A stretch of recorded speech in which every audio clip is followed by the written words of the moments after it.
શ્યામ કુમારના નમસ્કાર. આજના વિડીયોમાં આપનું સ્વાગત છે. તો ચાલો દરરોજની જેમ આજે પણ મેળવીએ ઉપયોગી જાણકારી, પણ ચેનલને સબસ્ક્રાઇબ કરવાનું ભૂલતા નહીં.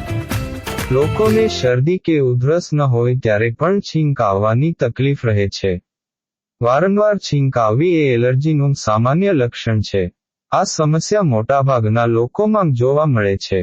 તેનાથી બચવા માટે લોકો દવાઓ લે છે, પરંતુ શું તમે જાણો છો કે વધુ પડતી દવાઓ લેવી આરોગ્ય માટે હાનિકારક હોઈ શકે છે? આજે તમને જણાવીશું કેટલાક ઘરેલું ઉપાય, જેનાથી તમે છીંકથી રાહત મેળવી શકો છો. જાણો છીંક આવવાના કારણો.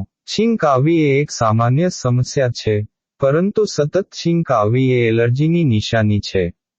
એલર્જી સિવાય છીંક આવવાના બીજા ઘણા કારણો હોઈ શકે છે, જેમ કે નાકમાં બળતરા, નાક ડ્રાય થવું, શરદી, વાયરસ વગેરે.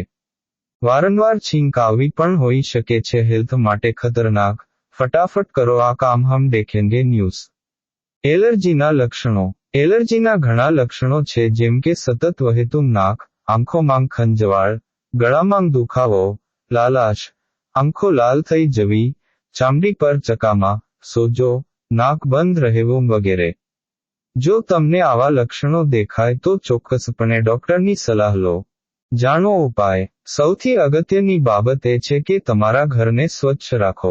ધૂળ, સૂર્યપ્રકાશ અને પાળતુ પ્રાણીના વાળથી બચો, કેમ કે ઘરમાં હોવાથી એલર્જીના ચાન્સ વધી જાય છે. આ સિવાય તેનાથી બચવા માટે તમારે નાક સંબંધિત કસરત, પ્રાણાયામ કરવા જોઈએ. હેલ્ધી ખોરાક લો, ઇમ્યુનિટી મજબૂત કરો. આ ઉપાયો કરીને તમે એલર્જીથી બચી શકો છો.